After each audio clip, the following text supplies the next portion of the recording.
আজ রান্না করব হচ্ছে রুই মাছ। রুই মাছটা একটু বেগুন দিয়ে ঝোল করব। আর হচ্ছে একটু ইলিশ মাছের একটা লেজ আছে, সেটা হচ্ছে একটু ভর্তা করব। তো আসসালামু আলাইকুম, সবাই কেমন আছেন? আশা করছি সবাই খুব ভালো আছেন। আলহামদুলিল্লাহ আমরাও খুব ভালো আছি। আমার নতুন একটা ব্লগে আপনাদের সকলকে স্বাগত। আজ হচ্ছে সোমবার, এখন বাজে হচ্ছে দুপুর 11টা।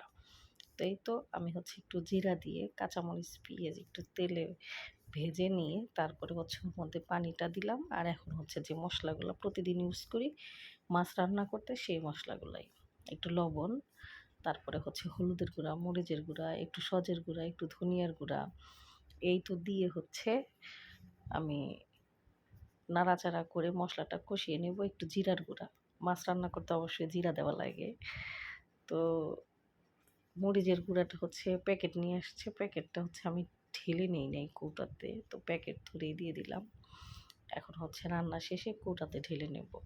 অবশ্য কৌটাগুলো একটু পরিষ্কার করতেও হবে, শুধু রান্না করলেই তো আর হয় না।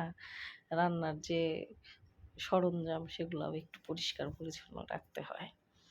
তো এই তো মাছটা হচ্ছে আমি একটু ভালো করে আগে কষিয়ে নেব। যেহেতু আমি মাছ ভাজলে হচ্ছে হলুদ বা মরিচ দিয়ে মাছ ভাজি না, এটা যারা আমার ব্লগ দেখেন তারা অবশ্যই জানেন।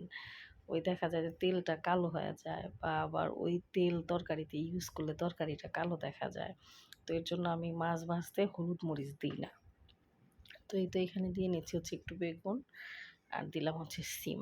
এই সিমগুলো একটু মোটা মোটা বড় সিম, তো এর জন্য আমি মাঝখানে কেটে দিয়েছি। তো এই তো প্রতিদিনের যে রান্না বান্না সেটাই। তো আজকে আপনাদের কার বাসায় কী রান্না হচ্ছে অবশ্যই কমেন্টে জানাবেন। আর তরকারিতে দিয়ে দিচ্ছি হচ্ছে একটু ধনিয়া পাতা, মানে বেগুনের তরকারি বা রুই মাছের তরকারিতে একটু ধনিয়া পাতা না দিলে হয় না। ধনিয়া পাতার সুন্দর একটা ফ্লেভার আসে তরকারিতে। আর এখানে আমি হচ্ছে কাঁচামরিচ, পেঁয়াজ আর রসুন একটু ভেজে নিয়ে তার মধ্যে হচ্ছে মাছের যে লেজটা আমি একটু বেছে নিয়েছিলাম সিদ্ধ করে, ওইটা দিয়ে একটু নেড়ে চেড়ে নামিয়ে নিয়েছি। আর এইখানে হচ্ছে খাবারটা টেবিলে দিয়ে দিয়েছি। এই তো হচ্ছে আজকে আমাদের দুপুরের খাবার। এখানে রুই মাছ, আর হচ্ছে এখানে হচ্ছে যে মাছ ভর্তাটা। তো এই তো আজকে আমাদের বাসায় খাবার দাবার। আপনাদের বাসায় কেমন আয়োজন অবশ্যই কমেন্টে জানাবেন। তো ঠিক আছে, ভিডিওটা আজকে এই পর্যন্তই। সবাই ভালো থাকেন, সুস্থ থাকেন। দেখা হচ্ছে আগামী একটা ভিডিওতে। আল্লাহ হাফেজ, আসসালামু আলাইকুম।